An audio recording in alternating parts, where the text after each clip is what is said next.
손흥민은 미국에 진출하자마자 미국 축구 역사상 최초였던 한 팀의 3연속 헤트트릭 기록을 이끌었습니다. 부안가, 손흥민, 부안가. 네. 이제 다시 손흥민의 차례가 다가왔습니다.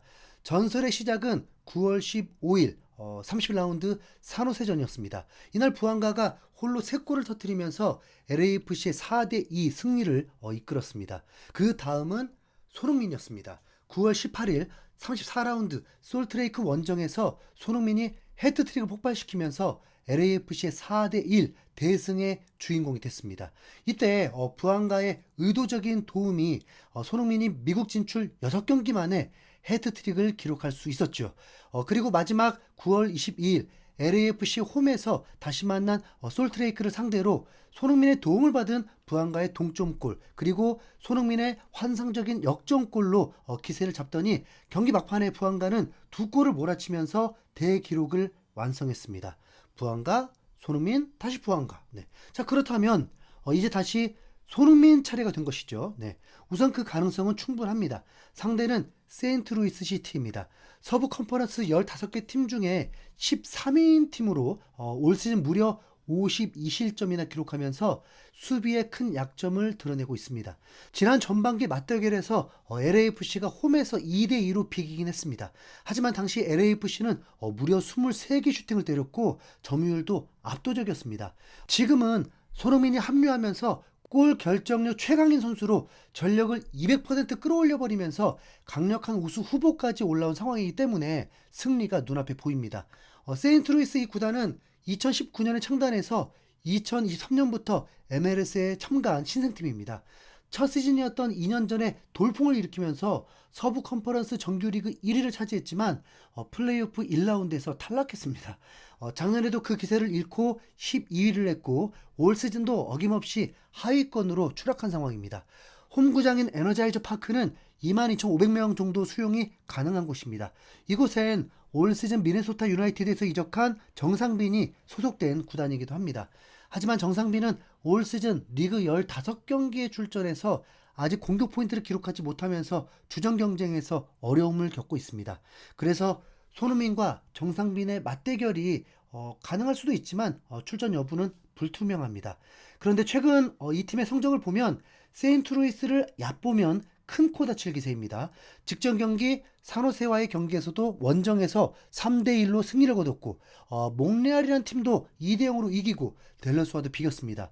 최근 성적이 2승 1무입니다. 그럼에도 13위라는 거 그만큼 문제가 있는 팀인 거죠. 자, 성적보다 내용으로 들어가 보면 얘기가 달라집니다. 산호세는 이미 플레이오프가 포기된 상태였고 몽레알은 리그 꼴찌팀, 댈러스와의 무승부는 댈러스가 전반 초반에 퇴장을 당하면서 벌어진 일이었습니다. 거기다 매경기 무조건 실점이 있다고 보면 됩니다. 지금 LAFC가 우승 후보까지 거론되고 있는 만큼 승리할 확률이 높다고 보여집니다. 자, 손흥민은 팀의 4연속 헤트트릭 대기록도 중요하지만 우선순위를 나눌 순 없는 몇 가지 더 중요한 게 있습니다. 먼저 파트너 부안가의 득점왕을 도와야 합니다. 부안가가 직전 경기 헤트트릭으로 메시와 득점 공동 선두까지 오르긴 했는데 이후에 주중에 메시가 멀티골을 폭발하면서 다시 골차가 벌어져 버렸습니다. 남은 경기 일정도 똑같고 국가대표 차출로 2경기를 소화하지 못하면 이제 남은 건 3경기밖에 남지 않았습니다.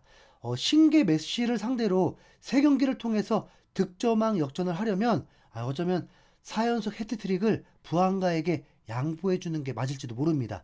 손흥민은 그 감정을 잘 알고 있습니다. 부안가는 이미 득점왕을 한 경험이 있습니다. 2023년에 득점왕이었습니다. 거기다 MLS 역사상 최초의 3시즌 연속 20골 이상을 넣은 선수가 되었습니다.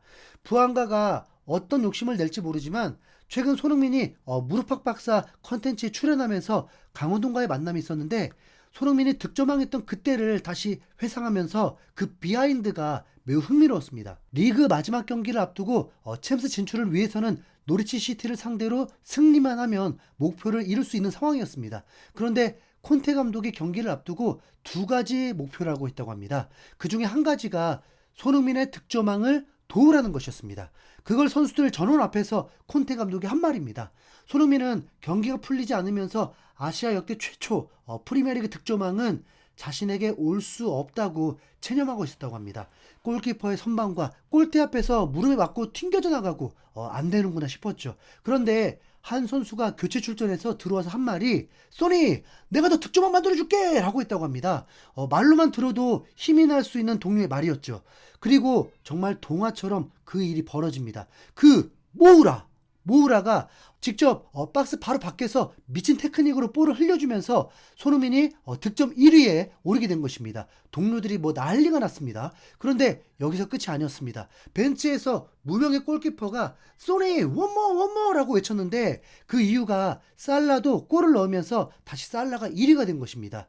이게 지금 실시간 상황이었습니다. 그리고 소니가 뭐 기분 좋은 상황이었고 마음 먹고 슈팅을 하니까 뭐 추가골은 매우 쉬웠습니다. 손흥민 존에서 정확히 걸리면서 빨려 들어갔고 모우라와 벤 데이비스는 미친듯이 세레머니를 하면서 손흥민을 들어올리기까지 했습니다. 그렇게 동료의 도움으로, 모우라의 도움으로 영광을 누릴 수 있게 되었죠. 손흥민은 월드 클래스 중에 가장 이타적인 선수입니다. 이미 정평이 나 있습니다. 그래서 지금 부안가의 상황을 알고 있기 때문에 손흥민도 도우려 할 것입니다. 하지만 손흥민에게도 한 가지 타이틀이 걸려 있습니다. 바로 미국 첫해 두 자릿수 득점 기록. 이건 의미가 분명 큽니다. 손흥민은 토트넘에 데뷔했을 때도 두 자릿수 득점에 실패했습니다. 하필 토트넘의 마지막도 두 자릿수 득점에 실패하고 말았습니다. 적응과 전술적 문제가 있었지만 손흥민에게 사실 두 자릿수 득점은 너무 당연한 기록이 아니겠는가. 그런데 그게 가능하려면 손흥민이 남은 출전 가능한 3경기에서 4골을 넣어야 합니다. 그러니까 이게 쉽지 않은 건데 미국 진출 총 10경기에서 10골을 넣어야만 가능한 거죠. 현재 7경기 6골 상황, 남은 3경기에서 4골을 넣어야 합니다. 그런데 이걸 좀 좁혀보면 충분히 가능합니다. 손흥민은 이미 국가대표 포함해서 5경기 연속골을 넣고 있고 최근 소속팀 3경기에서 5골을 넣고 있습니다. 모든 전문가들이 손흥민 활용법을 제대로 알고 나니까 손흥민의 포텐이 다시 터졌다고 하기 때문에 손흥민의 득점을 보는 건 매우 쉽습니다. 자, 통계매체 풋mov은 손흥민에 대해서 이렇게 평가했습니다. 손흥민이 다시는 도달하지 못할 것 같았던 수준에서 최고의 기량을 보여준 순간이었다. 세계 축구계에서 가장 유명한 미소가 다시 돌아왔다. 손흥민의 영입은 매우 성공적이다. 이미 LAFC는 4위도 거의 확정 분위기지만 여러 타이틀이 걸린 만큼 긴장을 늦추지 말고 부상 없이 승리해야 합니다. 그리고 다득점하면 뭐 당연히 승리도 하게 되죠. 정상빈에게 좀 미안하지만 프로의 세계는 냉정한 법. 세인트루이스가 올 시즌 한 경기 최다 실점이 4점이더라고요. 그냥 욕심내지 않고 딱 5득점. 부안가 해트트릭, 손흥민 2골 3어시. 아니면 손흥민 해트트릭, 부안가 2골. 파이팅. 이상 흰수염고리였습니다. 감사합니다.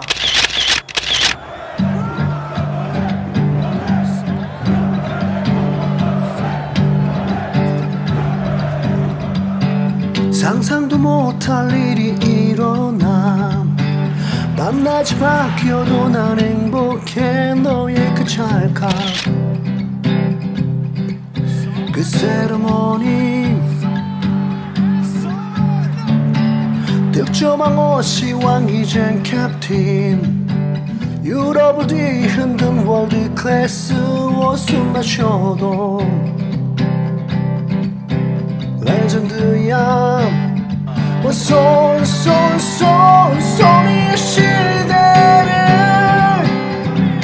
우리는 살아가 수백 개의 골보다 천만 배의 기쁨을 주잖아. 손 부러지고 금 가고 터지고 쓰러져도 한계를 모르는 거친 호흡이 희망을 주잖아. 손의 시대